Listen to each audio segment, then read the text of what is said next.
Hi everybody, it's Mrs. Dwyer. Good morning. Happy Friday. I hope you're having a good day. It's going to be really nice out today. Hopefully you can get outside and do something fun. Today I thought I would read you the story Corduroy.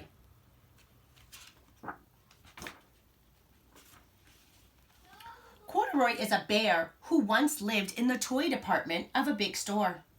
Day after day he waited with all the other animals and dolls for someone to come along and take him home. The store was always filled with shoppers buying all sorts of things, but no one ever seemed to want a small bear with green overalls. Then one morning, a little girl stopped and looked straight into Corduroy's bright eyes.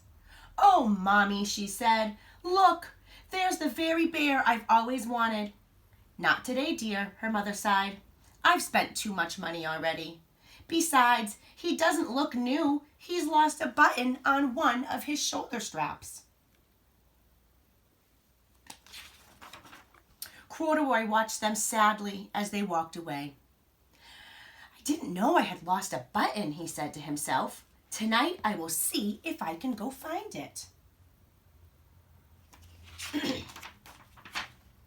Late that evening, when all the shoppers had gone, the doors were shut and locked.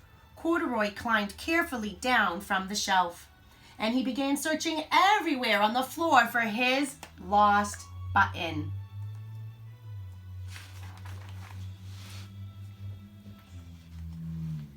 Suddenly, he felt the floor moving under him. Quite by accident, he had stepped on an escalator, and he went up. Could this be a mountain, he wondered? "I think I've always wanted to climb a mountain." He stepped off the escalator as it reached the next floor, and there before his eyes was the most amazing sight. Tables and chairs, lamps and sofas, rows and rows of beds. "This must be a palace," Corduroy gasped. "I guess I've always wanted to live in a palace." He wandered around admiring the furniture. "This must be a bed," he said. "I've always wanted to sleep in a bed." And he crawled up onto the large, thick mattress. All at once he saw something small and round.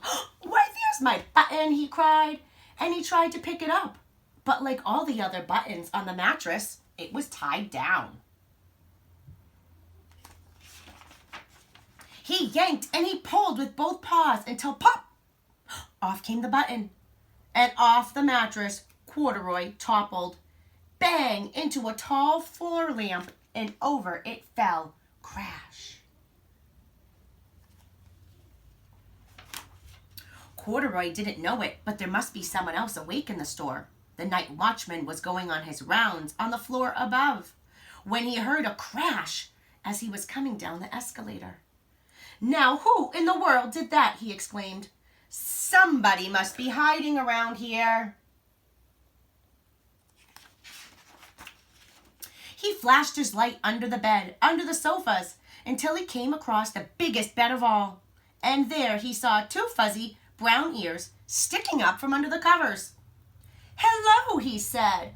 "How did you get upstairs?" The watchman tucked Corduroy under his arm, and he carried him down the escalator and set him on the shelf in the toy department with all the other animals and dolls. Corduroy was just waking up when the first customer came into the store in the morning. And there, looking at him with a wide, warm smile, was the same little girl he had seen the day before. "I'm Lisa," she said, "and you're going to be my very own bear. Last night I counted what I saved in my piggy bank, and my mother said I could bring you home."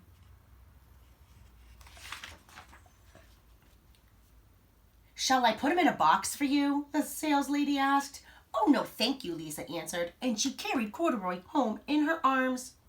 She ran all the way up floor flights of stairs into her family's apartment and straight into her bedroom.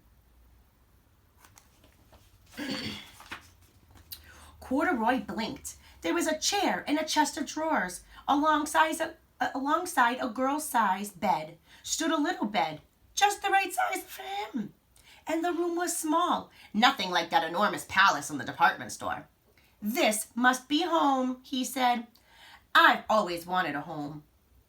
Lisa sat down with Corduroy on her lap and began to sew a button on his overalls. "I like you the way you are," she said, "but you'll be more comfortable with your shoulder strap fastened."